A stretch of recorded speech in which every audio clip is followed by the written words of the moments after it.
सितारा कैफ जिन ख्वाबों को अपनी आंखों में सजाकर आई थी वो अब पूरे नहीं हो सकते थे। 1 महीने बाद जब उस्मान लीना के पास पहुंचा तो इसका मुकम्मल तौर पर मुरीद बन चुका था। आज इसने उस वक्त अपनी ख्वाहिश का इजहार किया जब एक मर्द औरत की किसी ख्वाहिश को नहीं झुठला सकता। वो मुझे पेन ड्राइव चाहिए जो कर्नल शेर खान के पास है। इसके बदले तुम जो चाहे वो मांग सकते हो। तुम्हें इतनी दौलत मिलेगी जिसका तुम तसव्वुर भी नहीं कर सकते। बस वो पेन ड्राइव तुम हमारे हवाले कर दो। उस्मान तो नशे में धुत था। जब उसे बात समझ आई तो वो चौंका, क्योंकि वो पेन ड्राइव जो कर्नल शेर खान के पास थी वो टॉप सीक्रेट थी। मेजर उस्मान को भी इनके दोस्त कर्नल मजीद ने बताया था। वो करवट बदलता उठा और ज़ेरे जिस्म पर तौलिया लपेटा। बोला, क्या क्या? तुम्हें ये किसने बताया? लीना उठी, गाउन पहना और बोली, रिलैक्स रिलैक्स। फ़ोन उठाया, बोली, आ जाओ।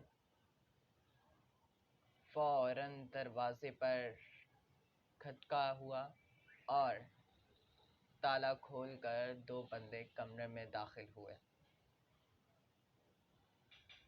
अब तक उस्मान लिबास दुरुस्त कर चुका था। लीना बाथरूम की तरफ बढ़ गई और वो 2 बंदे अपना तारुफ करवाते हुए बोले, hello major Usman, I am David and I am Cole. जी, तो आप लीना से पेन ड्राइव के बारे में तो सुन ही चुके होंगे।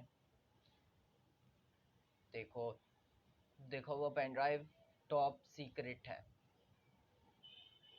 और ये मेरे वतन का मामला है। मैं गद्दारी नहीं कर सकता। नहीं नहीं, मैं गद्दारी नहीं कर सकता। कोई मसला नहीं।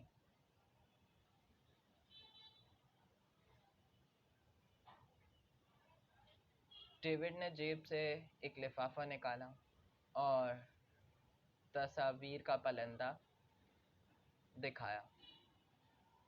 उस्मान उछला, वो गुम हो गया।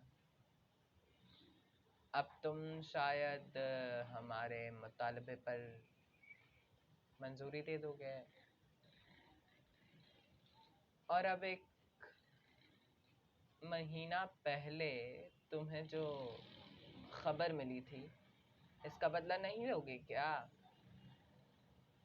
तुम्हारे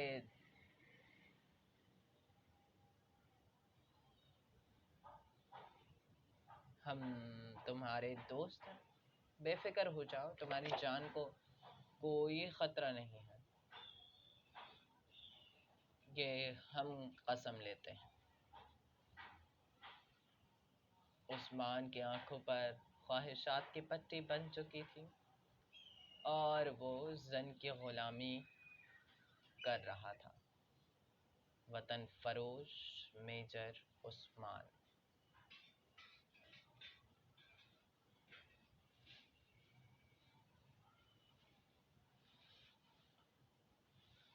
वो बोला, क्या करना है? कर्नल शाहिद से वो पेन ड्राइव ले कर हमें मतलूबा जगह देनी है। कॉल्स ने पहलू में पढ़ा ब्रीफ केस उठाकर मेजर उस्मान के हवाले किया। याद रखो मेजर उस्मान, ये बैग और ये अभी एडवांस्ड है, इससे 4 गुना ज्यादा तुम्हें मिलेगी।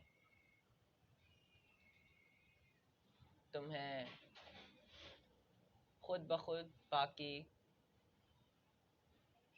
डिटेल्स मैसर हो जाएंगे।